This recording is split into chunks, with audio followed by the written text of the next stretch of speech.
Hello, this is Harry Martin. Coming up next on Eyewitness News, fear stalks young girls at a huge housing complex in Brooklyn. Several of them have been sexually attacked, and now police are trying to track down the attackers. We'll have the very latest. Also, terror at an air show. Two military jets collide in midair. We'll show you how the drama unfolded next on Eyewitness News.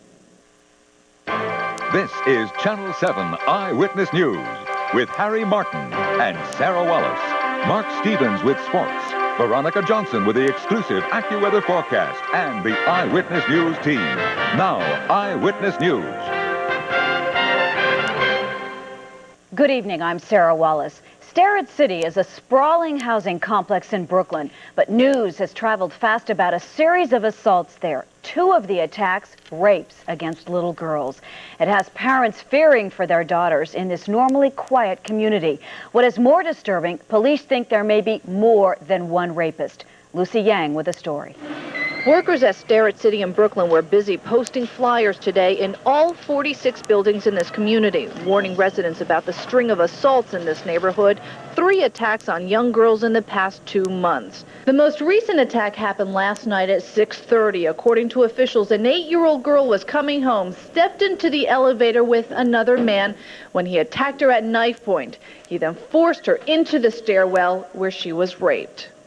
It was shocking, you know. I mean, you live out here, you know. You don't think something like that could happen to such a little girl. The second attack was on July 9th. This time, a 12-year-old was coming to visit her friend when she stepped into the elevator with another man, who then pulled out a knife, forced her into the stairwell, and raped her. Residents just learning about the assaults today were shaken.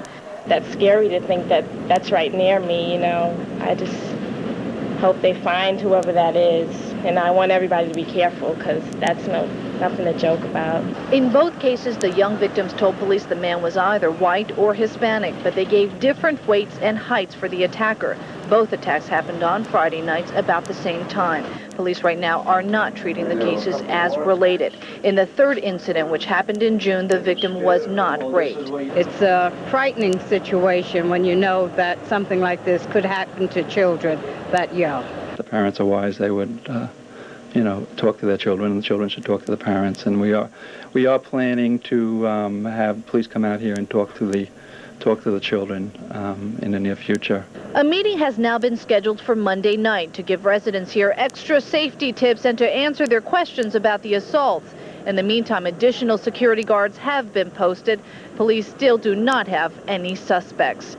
In Starrett City, Brooklyn, Lucy Yang, Channel 7 Eyewitness News. And in the Bronx tonight, another shocking crime. A woman clutching a small child was forced to run for her life when a gunman chased her. But he caught her and killed her. Using fingerprints, police identified the woman tonight. She's identified as 27-year-old Anna Roque of Manhattan. Her child, a girl between 6 and 8 months old, was also shot, but is still alive. Police say that they have no motive nor a suspect in this crime. And 2 suspects in custody tonight may be responsible for 2 double homicides. Both men were brought back to New York from Nevada early this morning. Police say 56-year-old George Cobo and 21-year-old Tony Simpson robbed and then murdered an Indian prince and his wife in their Park Avenue apartment in April. The suspects have implicated each other in the killings, and Simpson's attorney says that the judge took that into account at their arraignment.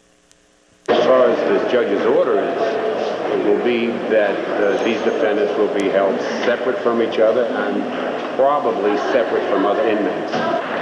Simpson and Cobo are also suspected in the murders of music conductor Milton Setzer and another man on Manhattan's Upper West Side last month. Sarah? Harry, police don't know who gunned down an off-duty corrections officer early this morning in Harlem. The officer was on his way to enjoy a weekend with friends when someone cut him down. Carlos Granda says a substantial reward is now being offered for information. At the Brooklyn Correctional Facility, the flag is flying at half-staff today to remember a comrade. 26-year-old Raynard George worked at the facility keeping criminals locked up. He was shot and killed on the streets of New York. He was a true gentleman.